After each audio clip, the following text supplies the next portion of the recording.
I love great conversations. Hi, my name is Angel Jones. Thank you for joining me on 12-Minute Convos, where I help you create a brand of your own unique real self. Listen in as I have conversations with amazing people from all over the world. Good morning, Selena Templeton. How are you doing on this wonderful, beautiful morning? Oh, I'm doing wonderfully. Thank you. How are you? I'm excellent. I'm actually really great. It's definitely a great pleasure to connect with you.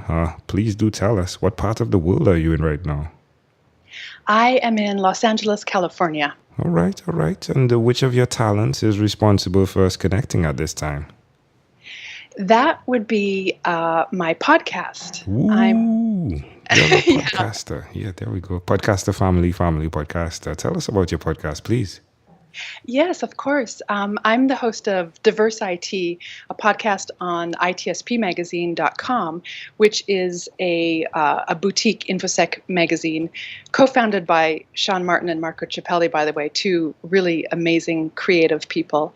And the magazine focuses on technology and cybersecurity and the impact that has on society and vice versa. And Diverse IT, my podcast, was launched to deal with the lack of diversity in cyber and tech, which of course is not confined to this industry. It's just that this is the industry that the magazine covers. And so on my podcast, I get to interview all sorts of really incredible people in the IT and InfoSec industry about their experience, their knowledge, their struggles, but most importantly, their solutions and inspirations and ideas so that we can, attempt to put a dent in this lack of diversity in cyber and tech. Sounds like you're having fun. Yes, a lot of fun. It really is. I can well imagine. So who did you learn the skills of podcasting from? That is a very good question. And I'm not sure that I have an answer. Originally, I was writing for ITSP Magazine, and my editor-in-chief told me that they were going to be launching a couple podcasts and that he would like me to host Diverse IT. And I protested, and I reminded him that I had never hosted a podcast before, and I told him all the reasons why it was a bad idea.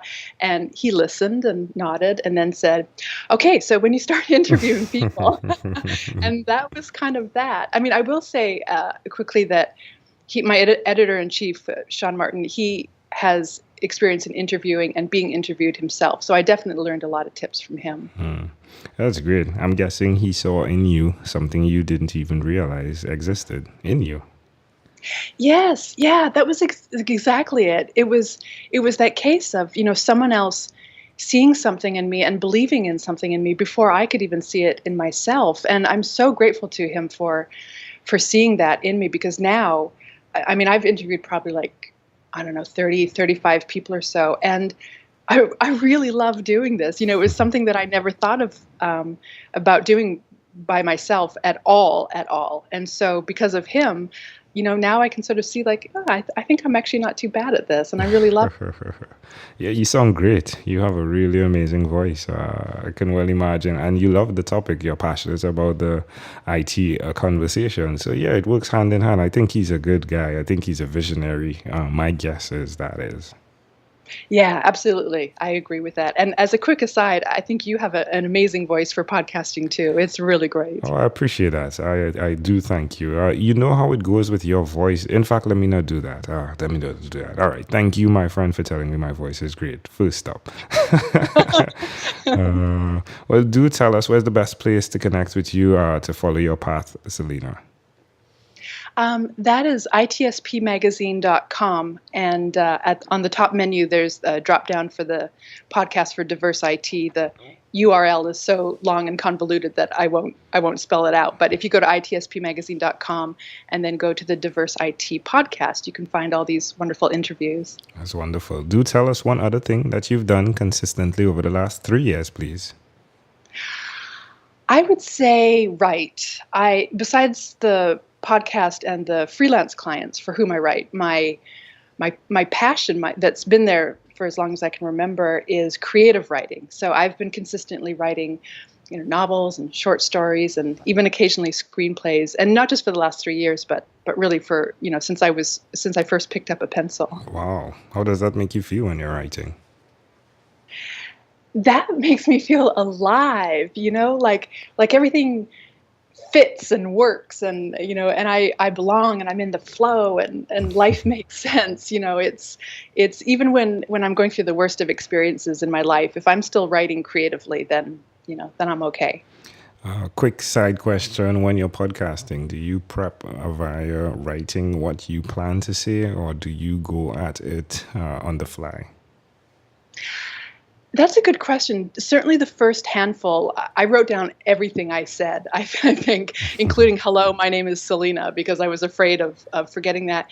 And now I sort of, I jot down sort of ideas that I want to discuss, or maybe sort of key points or something. And then I really just sort of trust myself to listen to the person talking and really create a more sort of natural conversation. Yeah. Wow. It's a fascinating art to graduate from writing to interviewing, isn't it?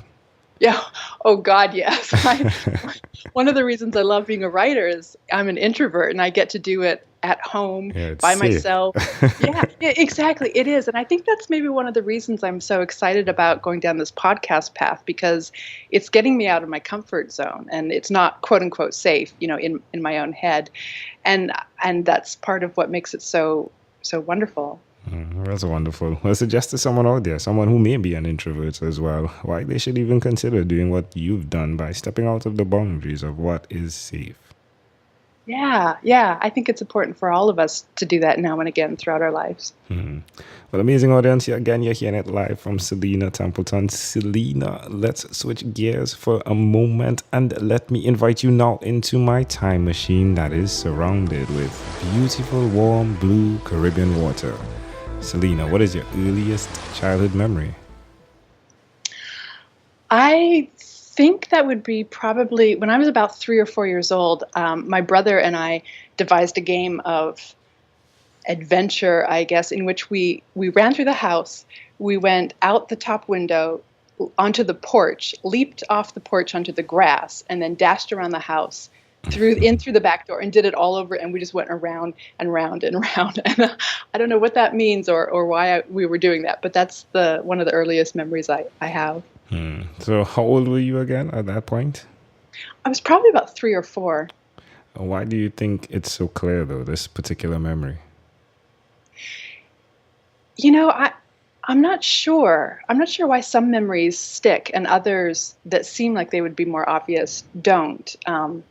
I think it's because, well, I don't know, but I've always had this sort of adventurous streak in me. So I think maybe that memory just stuck with me because it was, it planted the seed of who I was to become in a certain respect. That's intriguing. Hey, can I offer an interpretation to the thought picture you created in my mind? Yes, please. I love the idea that you, back then, even then, found a way to be adventurous while maintaining safe. So it's like the introvert in you, again, possibly being pulled out by your brother. Is he an introvert or is he extroverted? He's an introvert as well. Yeah, well, that's intriguing. So, yeah, just you both were finding ways to be adventurous while still remaining, having that anchor. It's like the one thing I suggest to introverts. Hey, okay, you have to go out there and you have to meet people, which is scary to you. However, just keep in mind that you get to come back home, that you get to come back to that safe place, wherever it may be. So to see you just doing that and still allowing yourself to align with the adventurous side, but understanding that you're still in the safe presence of your home, it's just really a beautiful picture, if you would. Oh, thank you for that. That is really lovely. I love your interpretation of that. Thank you. You're welcome. You're welcome. If we fast forwarded to when you were 12, what was your favorite song? Oh, when I was 12, I had just discovered I Love Rock and Roll by Joan Jett and the Blackhearts, and I played that cassette until it literally wore out. Wow. All right. Well, my friend, we've arrived at our destination, but before we get off of this time machine, there's a small declaration form. So it's yes or no, possibly a bit more. We're going to move pretty quickly here, Selena. Are you ready? I sure am. Selena, have you chosen someone to pass on your skills to? Not specifically, but I'm always willing to help people out with either writing or podcasting, like paying it forward, as they say. Are you married? No. Do you have children? No. Do you believe in God? Yes, but not the God of organized religion. Do you have an inner circle of friends? Yes. Do you watch TV for more than 3 hours a day? No, not even by a long shot. How about 3 hours a week? Not even that. I would say at best 3 hours a month. And what about screen time, the phone and or the computer? Is it more than 8 or less than 8 hours a day? That I would say more than 8, but mostly because that's my job, is staring at those screens. Staring at those screens. You hear that? Selena, this has been a great pleasure. Before you leave, though, share with us your own unique real statement, a statement that represents Selena Templeton. I think it would have to be around storytelling. It's funny because I was just looking yesterday. ITSPmagazine's tagline is "Some stories are better than others," and that's what I've always done. And people even say that I tend to recount my day's events when they say, "How was your day?" I tend to sort of tell the story of my day, and I think telling your story in however you do it is, a really powerful and unique way to engage with other people by allowing them to sort of, walk for a minute in your shoes, see the world through your eyes, and emotionally connect with you in a way that, just can't be done through facts and figures. I love it. So tell me a statement. Sum it up. Once Selena. upon a time. All right. Yeah, go ahead. I think I would have to do the statement that once upon a time there was a little 3-year-old girl, Selena, who played through windows. Yeah, jumped through windows and attempted to tell her own story to share with the world who she was. On paper. Yes, on paper. And then she graduated through that guy who was sitting in the office telling her what she should do. But definitely his insight did spark something when she began to do what he suggested. And that thing was podcasting. And now she has a podcast. And the name of the podcast is Diverse IT. Yeah, she moved from being the individual who was writing on paper to telling her stories and others on audio. Isn't that diverse? It certainly is. And I really love your sum up of it. I need to hire you for my prep.